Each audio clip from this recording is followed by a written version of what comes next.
1 ಸಮುವೇಲನು ಅಧ್ಯಾಯ 7.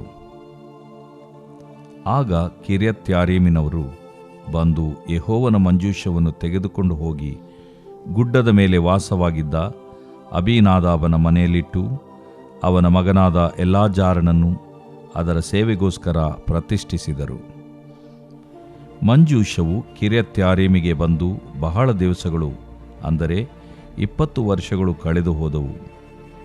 ಈ ಕಾಲದಲ್ಲಿ ಎಲ್ಲಾ ಇಸ್ರಾಯೇಲ್ಯರು ಯೆಹೋವನನ್ನೇ ಹಂಬಲಿಸುತ್ತಿದ್ದರು. ಆಗ ಸಮುವೇಲನು ಅವರಿಗೆ, ನೀವು ಪೂರ್ಣ ಮನಸ್ಸಿನಿಂದ ಯೆಹೋವನ ಕಡೆಗೆ ತಿರುಗಿಕೊಂಡಿರುವುದಾದರೆ ನಿಮ್ಮ ಮಧ್ಯದಲ್ಲಿರುವ ಅಷ್ಟೋರೇತ್ ಮೊದಲಾದ ಅನ್ಯ ದೇವತೆಗಳನ್ನು ತೆಗೆದುಹಾಕಿ ಯೆಹೋವನ ಮೇಲೆಯೇ ಮನಸ್ಸಿಟ್ಟು ಆತನೊಬ್ಬನನ್ನೇ ಸೇವಿಸಿರಿ. ಆಗ ಆತನು ನಿಮ್ಮನ್ನು ಫಿಲಿಷ್ಟಿಯರ ಕೈಯಿಂದ ಬಿಡಿಸಿ ಕಾಪಾಡುವನು ಅಂದನು. ಹಾಗೆಯೇ ಇಸ್ರಾಯೇಲ್ಯರು ಬಾಳ್ ಅಷ್ಟೋರೆತ್ ದೇವತೆಗಳನ್ನು ತೆಗೆದುಹಾಕಿ ಯೆಹೋವನೊಬ್ಬನನ್ನೇ ಸೇವಿಸತೊಡಗಿದರು. ಸಮುವೇಲನು ತಿರುಗಿ ಅವರಿಗೆ, ಇಸ್ರಾಯೇಲ್ಯರೆಲ್ಲರೂ ಮಿಚ್ಪೆಯಲ್ಲಿ ಕೂಡಿಬರಲಿ, ನಾನು ನಿಮಗೋಸ್ಕರ ಯೆಹೋವನನ್ನು ಪ್ರಾರ್ಥಿಸುವೆನು ಅನ್ನಲು ಅವರು ಅಲ್ಲಿ ಕೂಡಿ ಬಂದು ನೀರು ಸೇದಿ ಯೆಹೋವನ ಮುಂದೆ ಹೊಯ್ದು ಆ ದಿವಸ ಉಪವಾಸವಿದ್ದು ನಿನಗೆ ದ್ರೋಹಿಗಳಾಗಿದ್ದೇವೆಂದು ಆತನಿಗೆ ಅರಿಕೆ ಮಾಡಿದರು. ಸಮುವೇಲನು ಮಿಚ್ಪೆಯಲ್ಲಿ ಇಸ್ರಾಯೇಲ್ಯರ ವ್ಯಾಜ್ಯಗಳನ್ನು ತೀರಿಸಿದನು. ಇಸ್ರಾಯೇಲ್ಯರು ಮಿಚ್ಪೆಯಲ್ಲಿ ಕೂಡಿ ಬಂದಿದ್ದಾರೆಂಬುದು ಫಿಲಿಷ್ಟಿಯರಿಗೆ ಗೊತ್ತಾದಾಗ ಅವರ ಪ್ರಭುಗಳು ಇಸ್ರಾಯೇಲ್ಯರಿಗೆ ವಿರೋಧವಾಗಿ ಹೊರಟರು. ಇದನ್ನು ತಿಳಿದ ಇಸ್ರಾಯೇಲ್ಯರು ಬಹಳವಾಗಿ ಭಯಪಟ್ಟು ಸಮುವೇಲನಿಗೆ, ನಮ್ಮ ದೇವರಾದ ಯೆಹೋವನು ನಮ್ಮನ್ನು ಫಿಲಿಷ್ಟಿಯರ ಕೈಯಿಂದ ತಪ್ಪಿಸಿ ರಕ್ಷಿಸುವ ಹಾಗೆ ನೀನು ನಮಗೋಸ್ಕರ ಆತನಿಗೆ ಮೊರೆಯಿಡು, ಸುಮ್ಮನಿರಬೇಡ ಅಂದರು. ಆಗ ಸಮುವೇಲನು ಹಾಲು ಕುಡಿಯುವ ಕುರಿಮರಿಯನ್ನು ತಂದು ಯೆಹೋವನಿಗೆ ಸರ್ವಾಂಗ ಹೋಮವಾಗಿ ಸಮರ್ಪಿಸಿ ಇಸ್ರಾಯೇಲ್ಯರಿಗೋಸ್ಕರ ಮೊರೆಯಿಡಲು ಆತನು ಸದುತ್ತರವನ್ನು ದಯಪಾಲಿಸಿದನು. ಹೇಗೆಂದರೆ, ಸಮುವೇಲನು ಯಜ್ಞವನ್ನರ್ಪಿಸುವ ವೇಳೆಯಲ್ಲಿ ಫಿಲಿಷ್ಟಿಯರು ಯುದ್ಧಕ್ಕೋಸ್ಕರ ಸಮೀಪಿಸಲಾಗಿ ಯೆಹೋವನು ದೊಡ್ಡ ಗುಡುಗಿನಿಂದ ಅವರನ್ನು ಕಳವಳಗೊಳಿಸಿ ಇಸ್ರಾಯೇಲ್ಯರಿಗೆ ಸೋತು ಓಡಿಹೋಗುವಂತೆ ಮಾಡಿದನು. ಇಸ್ರಾಯೇಲ್ಯರಾದರೂ ಮಿಚ್ಪೆಯಿಂದ ಹೊರಟು ಹಿಂದಟ್ಟಿ ಬೇತ್ಕರಿನ ತಗ್ಗಿನವರೆಗೆ ಅವರನ್ನು ಹತಮಾಡಿದರು. ಅನಂತರ ಸಮುವೇಲನು ಮಿಚ್ಪೆಗೂ ಶೇನಿಗೂ ಮಧ್ಯದಲ್ಲಿ ಒಂದು ಕಲ್ಲನ್ನು ನಿಲ್ಲಿಸಿ, ಯೆಹೋವನು ಇಲ್ಲಿಯವರೆಗೆ ನಮಗೆ ಸಹಾಯ ಮಾಡಿದನೆಂದು ಹೇಳಿ ಅದಕ್ಕೆ ಎಬೆನೆಜರೆಂದು ಹೆಸರಿಟ್ಟನು. ಫಿಲಿಷ್ಟಿಯರು ಬಹಳವಾಗಿ ತಗ್ಗಿಸಲ್ಪಟ್ಟದ್ದರಿಂದ ತಿರುಗಿ ಇಸ್ರಾಯೇಲರ ಪ್ರಾಂತದೊಳಗೆ ಬರಲೇ ಇಲ್ಲ. ಸಮುವೇಲನ ಜೀವಮಾನದಲ್ಲೆಲ್ಲ ಯೆಹೋವನ ಹಸ್ತವು ಫಿಲಿಷ್ಟಿಯರಿಗೆ ವಿರೋಧವಾಗಿಯೇ ಇತ್ತು. ಅವರು ಎಕ್ರೋನ್ ಮೊದಲುಗೊಂಡು ಗತ್ ಊರಿನವರೆಗೆ ಇಸ್ರಾಯೇಲ್ಯರಿಂದ ಕಿತ್ತುಕೊಂಡಿದ್ದ ಎಲ್ಲ ಪಟ್ಟಣಗಳು ಇಸ್ರಾಯೇಲ್ಯರಿಗೇ ದೊರಕಿದವು. ಅವುಗಳಿಗೆ ಸೇರಿದ ಗ್ರಾಮಗಳನ್ನು ಇಸ್ರಾಯೇಲ್ಯರು ಫಿಲಿಷ್ಟಿಯರಿಂದ ತೆಗೆದುಕೊಂಡರು. ಇಸ್ರಾಯೇಲ್ಯರಿಗೂ ಅಮೋರಿಯರಿಗೂ ಸಮಾಧಾನವಿತ್ತು. ಸಮುವೇಲನು ಜೀವದಿಂದಿರುವವರೆಗೆ ಇಸ್ರಾಯೇಲ್ಯರನ್ನು ಪಾಲಿಸುತ್ತಿದ್ದನು. ಅವನು ಇಸ್ರಾಯೇಲ್ಯರ ನ್ಯಾಯಗಳನ್ನು ತೀರಿಸುವುದಕ್ಕೋಸ್ಕರ ಪ್ರತಿ ವರ್ಷವೂ ಬೇತೇಲ್, ಗಿಲ್ಗಾಲ್, ಮಿಚ್ಪೆ ಎಂಬ ಪಟ್ಟಣಗಳನ್ನು ಸುತ್ತಿ ರಾಮಕ್ಕೆ ತಿರುಗಿ ಬರುತ್ತಿದ್ದನು. ಅಲ್ಲಿ ಅವನ ಸ್ವಂತ ಮನೆ ಇದ್ದದ್ದರಿಂದ ಅಲ್ಲಿಯೇ ಯೆಹೋವನಿಗೆ ಒಂದು ಯಜ್ಞವೇದಿಯನ್ನು ಕಟ್ಟಿಸಿ ಇಸ್ರಾಯೇಲ್ಯರನ್ನು ಪಾಲಿಸುತ್ತಿದ್ದನು. ದೇವರು ಪ್ರೀತಿಸುವ ಪ್ರೀತಿಯ ಬಿಗ್ ಜೆ ಟಿವಿ ಪ್ರಿಯ ವೀಕ್ಷಕರಿಗೆ ನಮ್ಮ ಕರ್ತನಾದ ಯೇಸು ಕ್ರಿಸ್ತನ ಹೆಸರಿನಲ್ಲಿ ನಿಮ್ಮನ್ನು ವಂದಿಸಿ ಸ್ವಾಗತ ಬಯಸುತ್ತಿದ್ದೇವೆ. ಬನ್ನಿರಿ, ಇಂದು ನಿತ್ಯವಾದ ಸತ್ಯವಾದ ದೇವರ ಅಮೂಲ್ಯ ವಾಕ್ಯವನ್ನು ಒಟ್ಟಾಗಿ ಸೇರಿ ಅಧ್ಯಯನ ಮಾಡಿಕೊಳ್ಳೋಣ. ಇಂದಿನ ನಮ್ಮ ಅಧ್ಯಯನ 1 ಸಮುವೇಲ 7ನೇ ಅಧ್ಯಾಯ, the book of 1 Samuel chapter 7. 6ನೇ ಅಧ್ಯಾಯದಲ್ಲಿ ನಡೆದಂಥ ಘಟನೆ ಭಾಳ ಶಾಕಿಂಗ್ ಆಗಿರುವಂಥ ಒಂದು ಘಟನೆ. ಯಾಕಂತ ಹೇಳಿದರೆ, ಇಸ್ರಾಯೇಲರು ತಮ್ಮ ದೇವರ ಮಂಜೂಷವನ್ನು ಯುದ್ಧಕ್ಕೆ ತಕ್ಕೊಂಡು ಬಂದು ಫಿಲಿಷ್ಟಿಯರ ಜೊತೆಯಲ್ಲಿ ಯುದ್ಧ ಮಾಡಲಿಕ್ಕೆ ಹೋದಾಗ ಸೋತು ಹೋದರು.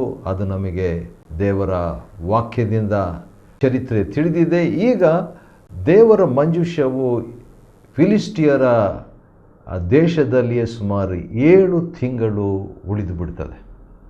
ಒಂದು ಕಡೆಯಿಂದ ಒಂದು ಕಡೆ, ಇನ್ನೊಂದು ಕಡೆಯಿಂದ ಇನ್ನೊಂದು ಕಡೆ ಅದು ಹೋಗಿ ಅಷ್ಟೋದಿಗೆ, ಗತ್ಗೆ, ಎಕ್ರೋನಿಗೆ, ಈ 3 ಕಡೆಗಳಲ್ಲಿ ಅದು ಹೋದಾಗ ಆ ಹೋದ ಕಡೆಯೆಲ್ಲ ಗಡ್ಡೆ ರೋಗಗಳು ಬಂದು ಮರಣ ಭಯ ಈ ಫಿಲಿಸ್ಟಿಯರಿಗೆ ಉಂಟಾಗಿ ಬಹಳ ಗೋಳಾಡ್ತಾ ಇದ್ದಂಥ ವೇಳೆಯಲ್ಲಿ ಫಿಲಿಸ್ಟಿಯರ ಪ್ರಭುಗಳು 5 ಜನರು ಪ್ರಧಾನರವ್ರು ಏನು ಮಾಡ್ತಾರೆ, ಪೂಜಾರಿಗಳನ್ನು ಕರೆಸಿಬಿಟ್ಟು ಅವರನ್ನು ವಿಚಾರಿಸ್ತಾರೆ. ಆ ಒಂದು ವಿಚಾರ ಏನಂತ ಹೇಳಿದರೆ, ಯೆಹೋವನ ಮಂಜೂಷವನ್ನು ನಾವು ಏನು ಮಾಡಬೇಕು, ಅದನ್ನು ತಿರುಗಿ ನಾವು ಎಲ್ಲಿ ಕಳಿಸ್ಬೇಕು, ಹೇಗೆ ಕಳಿಸ್ಬೇಕೆಂಬಂಥ ವಿಚಾರವನ್ನು ಜನರು ಅಥವಾ ಫಿಲಿಸ್ಟಿಯರ ಅಧಿಕಾರಿಗಳು ಈ ಪೂಜಾರಿಗಳನ್ನು ಕೇಳ್ತಾರೆ. ಕೇಳಿದಾಗ ಅವರು ಕೆಲವು ಒಳ್ಳೆಯ ಸಲಹೆಗಳನ್ನು ಕೊಡ್ತಾರೆ. ಚಿನ್ನದ ಸ್ವರೂಪದಲ್ಲಿ ಗಡ್ಡೆಗಳನ್ನು, ಇಲಿಗಳನ್ನು ಮಾಡಿಬಿಟ್ಟು ನೀವು ಹೊಸದಾದಂಥ ಒಂದು ಬಂಡಿಯಲ್ಲಿ, ಒಂದು ಪೆಟ್ಟಿಗೆಯಲ್ಲಿ ಅದನ್ನು ಇಟ್ಬಿಟ್ಟು, ಮತ್ತು ನೀವು ಅದನ್ನು 2 ಹಸು ಅಥವಾ ಅವರು ಹೇಳುವಂಥದ್ದು ಎಂದು ನೊಗ ಹೊರದ 2 ಹಸುಗಳನ್ನು ಹೂಡಿ ಅದನ್ನು ನೀವು ಕಳಿಸ್ಕೊಡ್ರಿ. ಕಳಿಸುವಾಗ ಒಂದು ವೇಳೆ ಅದು ಬೆತ್ಷೆಮೆಷ್ ಅಂದರೆ ಸೂರ್ಯನ ಮನೆ, ದಿ ಹೌಸ್ ಆಫ್ ಸನ್, ಆ ಒಂದು ಕಡೆ ಅದೇನಾದರೂ ಹೋಗೋದಾದರೆ, ಯೆಹೋವ ದೇವರೇ ಇವೆಲ್ಲ ಶಿಕ್ಷೆ ನಿಮಗೆ ಕೊಟ್ಟಿದ್ದು, ದಂಡಿಸಿದ್ದು ಎಂಬುದಾಗಿ ಆತನೇ ಎಂಬುದಾಗಿ ನಿಮಗೆ ನಿಶ್ಚಯ. ಒಂದು ವೇಳೆ ಅದು ಆ ಬಂಡಿ ಬೆತ್ಷೆಮೆಷ್ಗೆ ಹೋಗದೆ ಅದು ಹಾಗೆಯೇ ಬೇರೆ ಕಡೆ ಹೋಗಿಬಿಟ್ರೆ ಅದು ಬಹುಶಃ ನಿಮ್ಮ ಅದೃಷ್ಟ ಅಂತ ಹೇಳಿದ್ರೆ ಏನು ಆಕಸ್ಮಿಕವಾಗಿ ನಡೆದಂಥದ್ದು ಅಂತ ತಿಳ್ಕೊಳ್ರಿ ಎಂಬಂಥ ಸಲಹೆ ಕೊಡ್ತಾರೆ.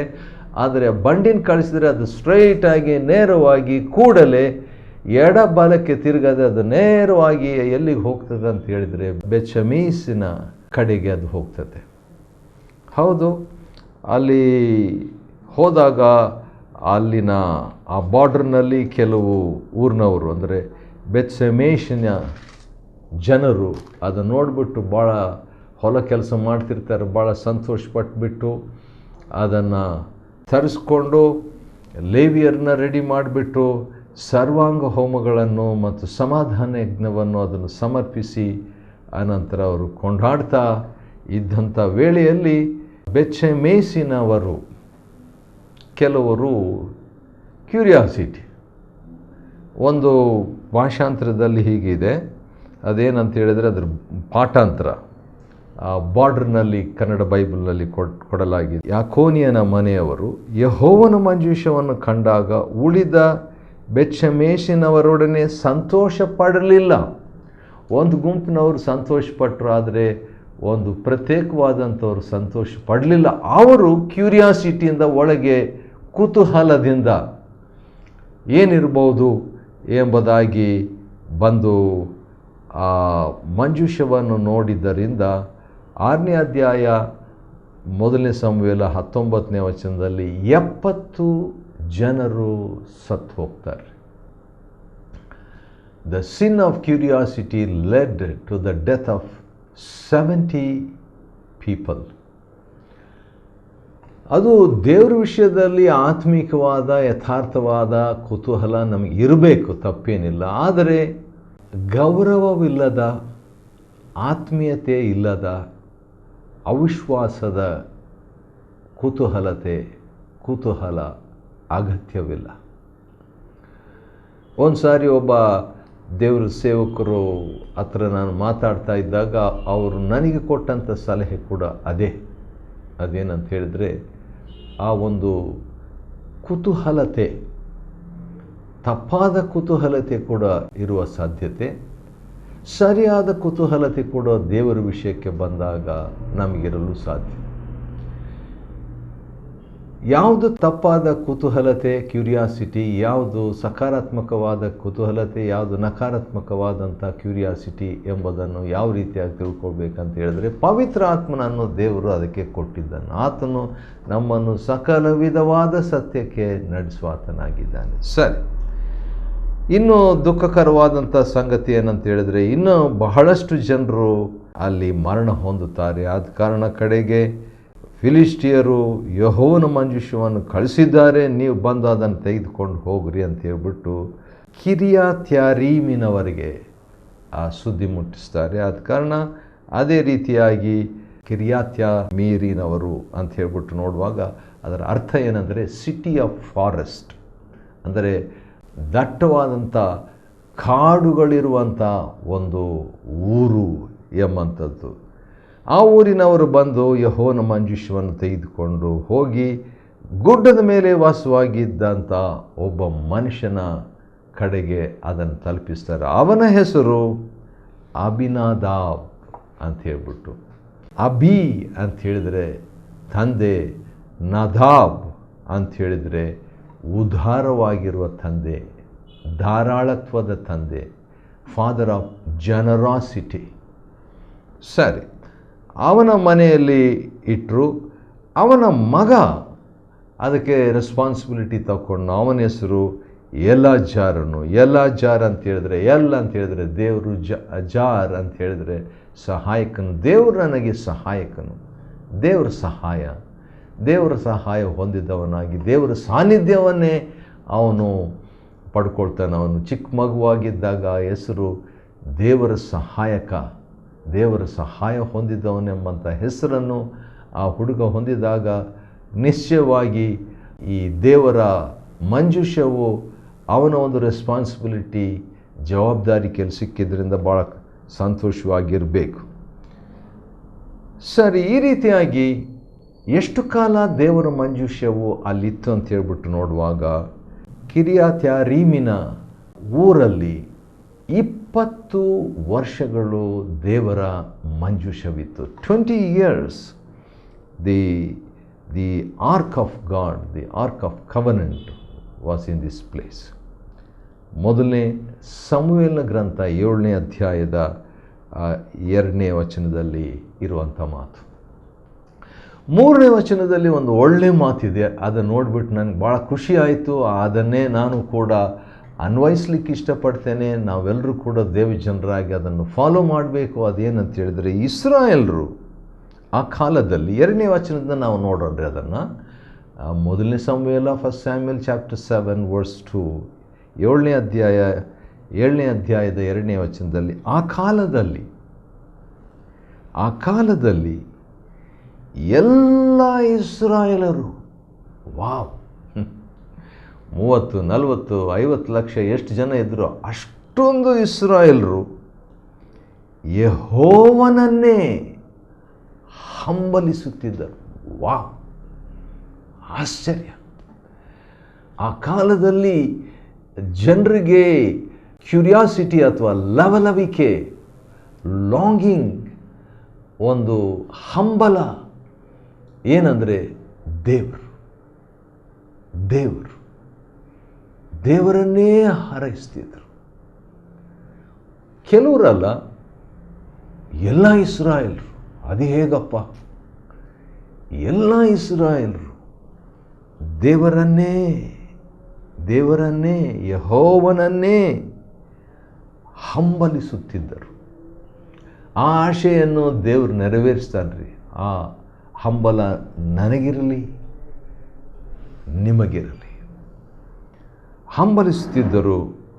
ಆಗ ಸಮುವೇಲನು, ನೋಡ್ರಿ, ಯಾವಾಗ ದೇವಜನರಲ್ಲಿ ಒಂದು ದೇವರಿಗಾಗಿ ಹಂಬಲವಿರ್ತದೋ ಆಗ ದೇವರು ಅತ್ಯಂತ ಭಕ್ತಿವಂತನಾದ ವ್ಯಕ್ತಿಯನ್ನು ಕಳಿಸ್ಕೊಡ್ತಾನೆ.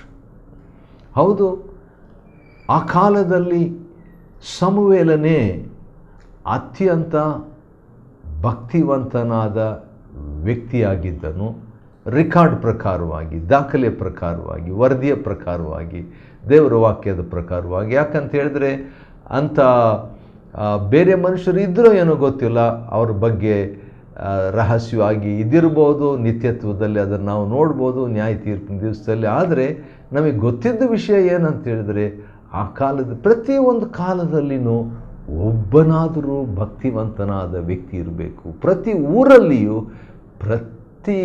ಊರಲ್ಲಿಯೂ ಕೂಡ ಭಕ್ತಿವಂತನಾದ ವ್ಯಕ್ತಿ ಅದು ಒಬ್ಬ ಸಹೋದರನೇ ಆಗಿರ್ಬೋದು, ಸಹೋದರಿಯೇ ಆಗಿರ್ಬೋದು. ಇದನ್ನು ಕೇಳಿಸ್ಕೊಳ್ತಾ ಇದ್ದಾಗ ನೀವು ಕೂಡ ಒಂದು ಪ್ರಾರ್ಥನೆ ಮಾಡ್ಬೋದು, ದೇವರೇ ನಾನು ಆ ವ್ಯಕ್ತಿಯಾಗಿರ್ಲಿಕ್ಕೆ ಇಷ್ಟಪಡ್ತೇನೆ ಎಂಬ ಹಂಬಲ ನಿಮ್ಮಲ್ಲಿ ಬರಬೇಕ್ರಿ. ಸುಮ್ಮನೆ ಏನು ಅಂತ ಹೇಳ್ಬಿಟ್ಟು ಓದೋದಲ್ಲ, ಕೇಳಿಸ್ಕೊಳ್ಳೋದಲ್ಲ, ಆ ಒಂದು ರಿಯಾಕ್ಷನ್, ಆ ಒಂದು ಪ್ರತಿಕ್ರಿಯೆ ನಮ್ಮಲ್ಲಿ ಇರಬೇಕು. ಆ ದಿವಸಗಳಲ್ಲಿ, ಆ ಕಾಲದಲ್ಲಿ ಎಲ್ಲ ಇಸ್ರಾಯೇಲರು ಯೆಹೋವನನ್ನೇ ಹಂಬಲಿಸುತ್ತಿದ್ದರು. ಆಗ ಸಮುವೇಲನು ಅವರಿಗೆ ಯಾವಾಗ ಆ ಒಂದು ದೇವರಿಗಾಗಿ ಹಾರೈಸುವಿಕೆ, whenever we long for God, long after God, ದೇವರನ್ನೇ ಬಯಸ್ತಾ, ದೇವರನ್ನೇ ಲವಲವಿಕೆಯಿಂದ ಎದುರು ನೋಡ್ತಾ, ದೇವರಿಗಾಗಿ ಹಸಿವೆಗೊಳ್ತಾ ಇದ್ದಾಗ ಆಗ ಸಮುವೇಲನು ಅವರಿಗೆ, ಅಂದರೆ ದೇವರು ಆ ಸರಿಯಾದಂಥ ಸೂಕ್ತವಾದ ವ್ಯಕ್ತಿಯನ್ನು ನಿಮ್ಮ ಜೀವನದಲ್ಲಿ ಕಳಿಸ್ಕೊಡ್ತಾನೆ. ಇಂದು ಪವಿತ್ರಾತ್ಮನ ಮುಖಾಂತರ ಕಾರ್ಯ ಮಾಡ್ತಾನೆ. ಆದರೂ ಕೂಡ ಪವಿತ್ರಾತ್ಮನು ಹೆಚ್ಚಿನ ಅಂಶ ವ್ಯಕ್ತಿಗಳನ್ನು ಉಪಯೋಗಿಸುವಂಥದ್ದು ಚರಿತ್ರೆಯಲ್ಲಿ ನಾವು ನೋಡ್ತೇವೆ. ಸರಿ, ಈಗ ಸಮುವೇಲನ ಅವರ ಹತ್ರ ಮಾತಾಡ್ತಾನೆ. ಯಾರ ಹತ್ರ? ದೇವರಿಗಾಗಿ ಲವಲವಿಕೆ ಹಂಬಲ ಇದ್ದಂಥವರಿಗೆ, ನೀವು ಪೂರ್ಣ ಮನಸ್ಸಿನಿಂದ ಯೆಹೋವನ ಕಡೆಗೆ ತಿರುಗಿಕೊಂಡಿರುವುದಾದರೆ ನಿಮ್ಮ ಮಧ್ಯದಲ್ಲಿರುವಂಥ ಅಷ್ಟರೋತ್ ಮೊದಲಾದ ಅನ್ಯ ದೇವತೆಗಳನ್ನು ತೆಗೆದು ಹಾಕಿ ಯೆಹೋವನ ಮೇಲೆಯೇ ಮನಸ್ಸಿಟ್ಟು ಆತನೊಬ್ಬನನ್ನೇ ನೀವು ಸೇವಿಸಿರಿ ಎಂಬುದಾಗಿ ಹೇಳ್ತಾನೆ ರೀ. ಅಷ್ಟರೋತ್ ಅಂತೇಳಿದ್ರೆ ಹೆಚ್ಚಾಗುವ, ಇನ್ಕ್ರೀಸ್ ಎಂಬ ಅರ್ಥ. ಅಂದರೆ ಇದು ಫಲವತ್ತಿನ ಫಲದ ದೇವತೆ ಅಂತ ಹೇಳ್ಬೋದು. ಅದನ್ನೆಲ್ಲ ತೆಗೆದು ಹಾಕಿರಿ, ದೇವರನ್ನೇ ನೀವು ಸೇವಿಸ್ರಿ ಎಂಬುದಾಗಿ ಹೇಳಿದಾಗ, ಹಾಗೆಯೇ ಇಸ್ರಾಯೇಲರು ಬಾಳ್, ಅಷ್ಟೋರೈತ್ ದೇವತೆಗಳನ್ನು ತೆಗೆದುಹಾಕಿ ಯೆಹೋವನೊಬ್ಬನನ್ನೇ ಅವರು ಸೇವೆ ಮಾಡಲಿಕ್ಕೆ ಸ್ಟಾರ್ಟ್ ಮಾಡಿದರು. ಹೌದು, ಕೆಲವೇ ಮಾತು ಮಾತಾಡ್ದ ಒಬ್ಬ ಜನರಲ್ಲಿ ಒಂದು ಹಂಬಲ ದೇವರಿಗಾಗಿದ್ದರೆ ಪ್ರೀಚರ್ಸು ಹೆಚ್ಚು ಮಾತುಗಳು ಮಾತಾಡಬೇಕಾಗಿಲ್ಲ. ಒಂದು ಭಕ್ತಿ ಸಂಜೀವನ ಬರುವುದಕ್ಕೆ ಕೆಲವೇ ಮಾತು. ಕನ್ನಡದಲ್ಲಿ ಸುಮಾರು 22 ಪದಗಳನ್ನು ಉಪಯೋಗಿಸಿ ಸಮುವೇಲನು ಮಾತಾಡ್ತಾನೆ. ಒಂದು ದೊಡ್ಡ ರಿವೈವಲ್ ಆಗಿಬಿಡ್ತು. ಅವರು ದೇವರ ಕಡೆಗೆ ತಿರುಗಿಕೊಳ್ರು, ತುಚ್ಛವಾದವುಗಳನ್ನು ನಿರಾಕರಿಸಿಬಿಟ್ರು. ಸಮುವೇಲನು ತಿರುಗಿ ಅವರಿಗೇನು ಹೇಳ್ತಾನೆ, ಮತ್ತೆ ಮಿಚ್ಪದಲ್ಲಿ ಕೂಡಿ ಬನ್ನಿರಿ ಅಂತ ಹೇಳ್ಬಿಟ್ಟು. ಆಗಾಗ ಸಮುವೇಲನಿಗೆ ಭಾಳ ಫೇವರೇಟ್ ಸ್ಥಳ ಅಂತ ಕಾಣ್ತದೆ ಈ ಮಿಚ್ಪ ಅಥವಾ ಮಿಚ್ಪೆಯಲ್ಲಿ. ಮಿಚ್ಪೆ ಅಂತ ಹೇಳಿದರೆ ಗಮನಿಸು, ಸಂಶೋಧಿಸು, ಅಬ್ಸರ್ವ್, ನೋಡು, ಆತುಕೋ ಎಂಬಂಥ ಸ್ಥಳದ ಅರ್ಥ ಅದು. ಅಂಥ ಒಂದು ಸ್ಥಳಕ್ಕೆ ದೇವರ ಮೇಲೆ ಆತ್ಕೊಳ್ಳೋಣ ಬನ್ನಿರಿ, ಈ ಸ್ಥಳದಲ್ಲಿ ಕೂಡಿ ದೇವರನ್ನು ವೀಕ್ಷಿಸೋಣ ಬನ್ನಿರಿ, ಈ ಸ್ಥಳದಲ್ಲಿ ಕೂಡಿ ದೇವರ ಕಡೆಗೆ ನಾವು ಗಮನ ಕೊಡೋಣ ಬನ್ನಿರಿ ಮಿಚ್ಪೆ ಎಲ್ಲಿ ಅಂತ ಹೇಳ್ಬಿಟ್ಟು, ನಾನು ನಿಮಗೋಸ್ಕರವಾಗಿ ಪ್ರಾರ್ಥಿಸ್ತೇನೆ ಅಂತ ಹೇಳ್ಬಿಟ್ಟು ಆ ದಿವಸ ಉಪವಾಸವಿದ್ದು, ವಾವ್, ಆ ದಿವಸ ಮೊದಲನೇ ಸಮುವೇಲ 7:6 ಉಪವಾಸ ಇದ್ದು ಆ ರೀತಿಯಾಗಿ ಮಿಚ್ಪೆದಲ್ಲಿ ಇಸ್ರಾಯೇಲರು ಸಮುವೇಲನು ಎಲ್ಲರೂ ಪ್ರಾರ್ಥನೆ ಮಾಡ್ತಾಯಿದ್ರು. ಮತ್ತು ಇಸ್ರಾಯೇಲರು ಮಿಚ್ಪದಲ್ಲಿ ಕೂಡಿ ಬಂದಿದ್ದಾರೆಂಬಂಥ ವಿಷಯ ಫಿಲಿಸ್ಟಿಯರಿಗೆ ಗೊತ್ತಾಯ್ತು. ಇವರೆಲ್ಲ ಪ್ರೇಯರ್ ಮಾಡ್ತಾ ಇದ್ದಾರೆ, ಈಗಲೇ ಒಳ್ಳೆ ಟೈಮ್ ಅವ್ರನ್ನ ಅಟ್ಯಾಕ್ ಮಾಡೋದಂತ ಹೇಳ್ಬಿಟ್ಟು ಫಿಲಿಸ್ಟಿಯರು ಹೋಗಿಬಿಟ್ಟು ಇಸ್ರಾಯೇಲರ ಮೇಲೆ ದಾಳಿ ಮಾಡಲಿಕ್ಕೆ ಹೋದಾಗ ಏನಾಯಿತು, ಇಸ್ರಾಯೇಲರಿಗೆ ಭಯ ಆಗಿಬಿಡ್ತು. ಪ್ರೇಯರು ಮಾಡ್ತಿದ್ದಾರೆ, ಭಯ ಕೂಡ ಆಗಿಬಿಡ್ತು, ಯಾಕಂದರೆ ಮನುಷ್ಯರು. ಆದರೆ ಸಮುವೇಲನು ಏನು ಮಾಡ್ತಾನೆ, ಆತನು ದೇವರಿಗೆ ಸರ್ವಾಂಗ ಹೋಮವನ್ನು ಸಮರ್ಪಿಸಿ ಅದಕ್ಕೆ ತಕ್ಕಂತೆ ದೇವರು ಉತ್ತರ ಕೊಟ್ಟನು. ದೊಡ್ಡ ಗುಡುಗು ದೇವರು ಕಳಿಸ್ಬಿಟ್ಟು ಇಸ್ರಾಯೇಲರ ಮುಂದೆ ಫಿಲಿಸ್ಟಿಯರು ಸೋತು ಓಡಿ ಹೋಗುವಂತೆ ಮಾಡಿದನು. ವೈರಿಗಳ ಮೇಲೆ ದೇವರು ಜಯ ಕೊಟ್ಟನು. ಜಯ ಕೊಟ್ಟಾಗ ಯೆಹೋವನು ಇಲ್ಲಿಯವರೆಗೆ ನಮಗೆ ಸಹಾಯ ಮಾಡಿದನಂತ ಹೇಳಿಬಿಟ್ಟು ಎಬೆನೇಜರ್ ಎಂಬುದಾಗಿ ಒಂದು ಅಲ್ಲಿ ಸ್ಥಳಕ್ಕೆ ಹೆಸರು ಕೊಡ್ತಾರೆ. ಎಬೆನೇಜರ್ ಅಂತೇಳಿದರೆ ಸಹಾಯ ಶಿಲೆ ಎಂಬುದಾಗಿ, ಸಹಾಯ ಇದುವರೆಗೆ ದೇವರು ಸಹಾಯ ಮಾಡಿದ್ದಾನೆ ಎಂಬುದನ್ನು ತೋರಿಸುವಂಥದ್ದು. ಈ ರೀತಿಯಾಗಿ ದೇವರು ಫಿಲಿಸ್ಟಿಯರ ಮೇಲೆ, ವೈರಿಗಳ ಮೇಲೆ ಜಯವನ್ನು ಕೊಟ್ಟನು, ಪುನಃಸ್ಥಾಪಿಸನು. ಏನೆಲ್ಲ ಪಟ್ಟಣಗಳನ್ನು ಕಳ್ಕೊಂಡ್ಬಿಟ್ಟಿದ್ರಲ್ಲ ಇಸ್ರಾಯೇಲರು, ಅದನ್ನೆಲ್ಲ ತಿರುಗಿ ಅವರು ವಶಪಡಿಸಿಕೊಂಡರು. ಮತ್ತು ಸಮುವೇಲನು, ಅವನಿಗೆ ಒಂದು ಸ್ವಂತ ಮನೆ ಇತ್ತು ರಾಮದಲ್ಲಿ, ಅಲ್ಲಿ ಹಿಂದಿರುಗಿ ಹೋಗಿ ಇಸ್ರಾಯೇಲರನ್ನು ಆತನು ಪಾಲಿಸ್ತಾ ಇದ್ದನು. ಮೊದಲನೇ ಸಮುವೇಲ 7ನೇ ಅಧ್ಯಾಯವನ್ನು ಅಧ್ಯಯನ ಮಾಡಿಕೊಳ್ಳುವಂತೆ ದೇವರು ಕೊಟ್ಟ ಕೃಪೆಗಾಗಿ ಆತನಿಗೆ ಸ್ತೋತ್ರವಾಗಲಿ. ದೇವರು ನಿಮ್ಮನ್ನು ಆಶೀರ್ವದಿಸಲಿ.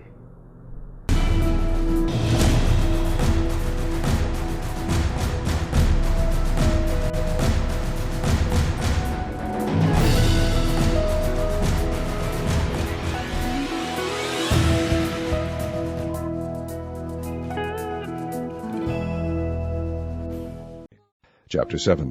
And the men of Kirjath-jearim came and fetched up the ark of the Lord, and brought it into the house of Abinadab in the hill, and sanctified Eleazar his son to keep the ark of the Lord. And it came to pass, while the ark abode in Kirjath-jearim, that the time was long, for it was 20 years. And all the house of Israel lamented after the Lord.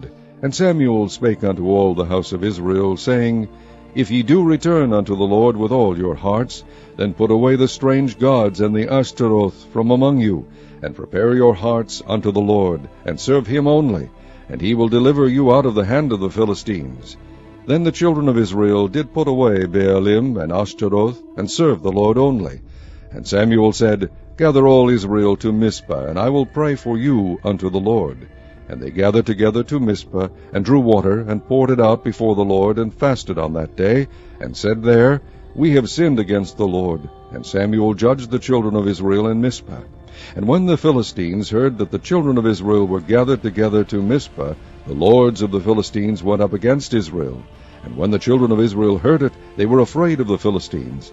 And the children of Israel said to Samuel, Cease not to cry unto the Lord our God for us, that he will save us out of the hand of the Philistines. And Samuel took a sucking lamb, and offered it for a burnt offering, holy unto the Lord. And Samuel cried unto the Lord for Israel, and the Lord heard him. And as Samuel was offering up the burnt offering, the Philistines drew near to battle against Israel. But the Lord thundered with a great thunder on that day upon the Philistines, and discomfited them, and they were smitten before Israel. And the men of Israel went out of Mizpah, and pursued the Philistines, and smote them until they came under Bethkar. Then Samuel took a stone, and set it between Mizpah and Shen, and called the name of it Ebenezer, saying, Hitherto hath the Lord helped us. So the Philistines were subdued, and they came no more into the coast of Israel, and the hand of the Lord was against the Philistines all the days of Samuel. And the cities which the Philistines had taken from Israel were restored to Israel from Ekron even unto Gath, and the coast thereof did Israel deliver out of the hands of the Philistines. And there was peace between Israel and the Amorites. And Samuel judged Israel all the days of his life. And he went from year to year, and circuit to Bethel, and Gilgal, and Mizpah, and judged Israel in all those places. And his return was to Ramah, for there was his house, and there he judged Israel, and there he built an altar unto the Lord.